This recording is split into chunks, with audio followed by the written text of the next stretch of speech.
কোরবানি এটা কি কোনো ব্যক্তিগত ইবাদত? এটা কি শুধু একটা আচার আচরণ, একটা কি ধর্মীয় রিচুয়াল আচার, নাকি একটা উম্মার জাগৃতি, নাকি একটা উম্মাটিক নিদর্শন, নাকি একটা জাতীয় পরিচয়? যে জাতি স্যাক্রিফাইস করে, যে জাতি আল্লাহর কাছে যায়, যে জাতি আল্লাহ তাআলার নিদর্শনগুলোকে, আদেশগুলোকে, নিষেধগুলোকে, ইবাদতগুলোকে সম্মান জানায়, তাদেরই একটা আচার। এটা আমাদের এখন চিন্তা করার দরকার। আল্লাহ তাআলা বলেছেন, ওয়ালিকুল্লি উম্মাতিন জাআলনা মানসাকান, আমি প্রতিটি জাতির জন্য ইবাদত রেখেছি, মানসাক রেখেছি। মানসাকের দুটো অর্থ, একটা হলো যে যেখানে কোরবানি করা হয়, অথবা কোরবানি ইটসেলফ, মানে যেটাকে আত্ম উৎসর্গ বলা হয়, স্যাক্রিফাইস বলা হয়। প্রতিটা জাতির মধ্যে আপনার যদি মিশরের ইতিহাস দেখেন, 4500 বছর আগের থেকে আমরা যে ইতিহাস, লিখিত ইতিহাস তাদের পাই, সেখানে দেখতে পাই তারা কিন্তু কোরবানি করত, তারা পশু কোরবানি করত। আমরা যদি ইরানের দিকে দেখি তাহলে আমরা দেখতে পাবো অনেক আগের ইতিহাস, সেখানে কিন্তু আমরা দেখি যে এরকম কোরবানির সিলসিলা ছিল। মেসোপটেমিয়ার ইতিহাসে 3500 বছর আগের ইতিহাসে আমরা দেখতে পাচ্ছি যে সেখানে কিন্তু কোরবানি ছিল। এমনকি তারা হাঁস পর্যন্ত কোরবানি করত আল্লাহ তাআলার উদ্দেশ্যে। এরকম তারা বলতো যে গডের উদ্দেশ্যে আমরা এটা কোরবানিটা করছি।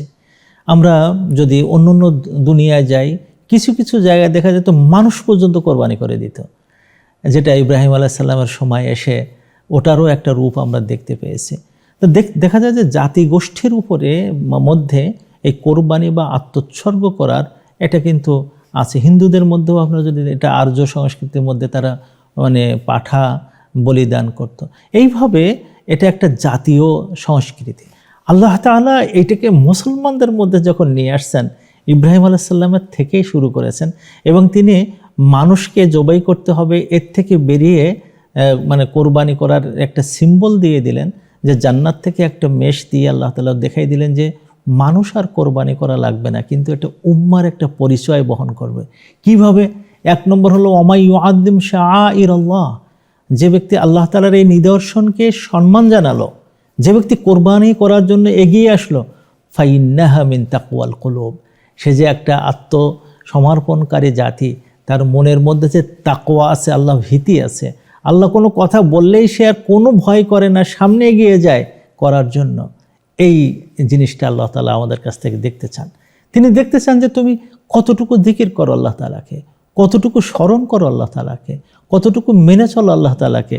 তিনি সেইটা আমাদের কাছ থেকে জানতে চাচ্ছেন। লিয়াযকুরু ইসমাল্লাহ আলাইহি আলা মা রাযাকাহুম মিন বাহিমাতিল আনআম, আল্লাহ তাআলা যে চতুষ্পদ জন্তু দিয়েছেন তার গোশত আমরা খাবো। এরকম চতুষ্পদ জন্তুর গোশত কিন্তু সব জায়গায় খায়, কিন্তু এই খাওয়ার মাধ্যমে আল্লাহ তাআলা দেখিয়ে দেন যে একে এই জন্য না যে তুমি পশুটাকে তুমি শেষ করে দেবা, এখানে তুমি হোলি উৎসব করবা, আনন্দবোধ করবা না। যখন তুমি কোরবানি করতেছ তখন তোমার চোখের পানি আসে, আল্লাহ তাআলার প্রতি নিবেদন আসে, আল্লাহ তাআলাকে স্মরণ করতে হয়, আল্লাহু আকবার বলতে হয়, বিসমিল্লাহ বলতে হয়, বিসমিল্লাহি আল্লাহু আকবার বলতে হয়, কার পক্ষ থেকে কোরবানি দিচ্ছি সেটাও বলতে হয়। এই যে বলার পিছনে আল্লাহ তাআলা আমাদের সাথে তার একটা সম্পর্ক এমন এক জায়গায় নিয়ে আসতে চান যে আমি তোমার মনটাকে আমি তখন দেখতে থাকি, তোমার মুখ দেখি না, তোমার গর্ব দেখি না, তোমার অর্থ দেখি না, তোমার প্রাণীর দেহের পরিমাণটাও আমি দেখি না, আমি তোমার মনটাকে দেখতে থাকি, তোমার মন কি বলছে এখন, তুমি কি আল্লাহু আকবার বলছো কেনা।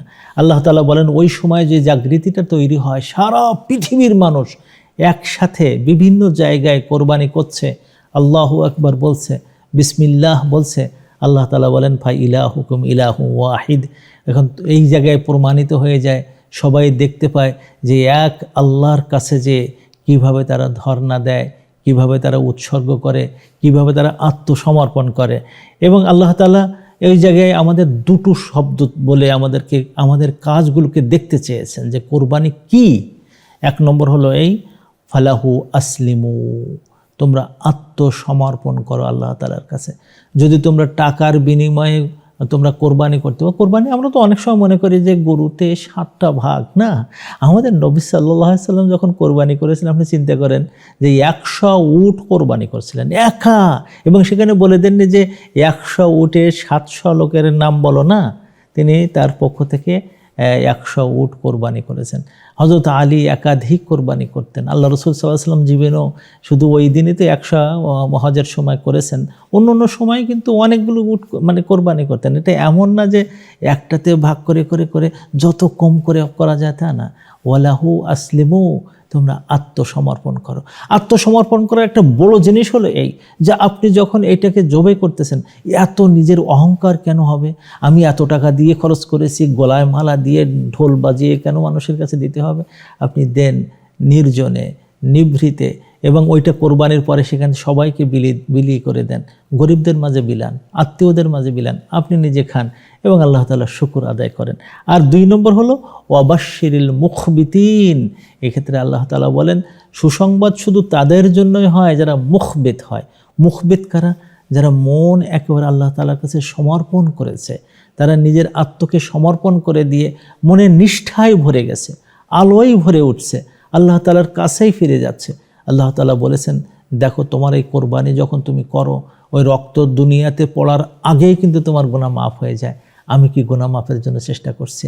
আমি কি এই কোরবানির গোশতের সাথে আল্লাহ তাআলার নামের এই যে সংযোগ থাকা দরকার, আমি যে আল্লাহ তাআলার নাম নেওয়া, খাওয়ার সময়, খাওয়ার পরে, মানুষকে দেওয়ার সময়, বিভিন্ন সময় যে আল্লাহ তাআলার সাথে একতাবদ্ধ হয়ে যাওয়া, আল্লাহ তাআলার সাথে, আল্লাহর মানে চিন্তা ভাবনার সাথে আল্লাহ তাআলার যে মানে নির্দেশ, তার সাথে আমি একতাবদ্ধ হয়ে গেছি, এর মাধ্যমে একটা উম্মাটিক ধারা আসে।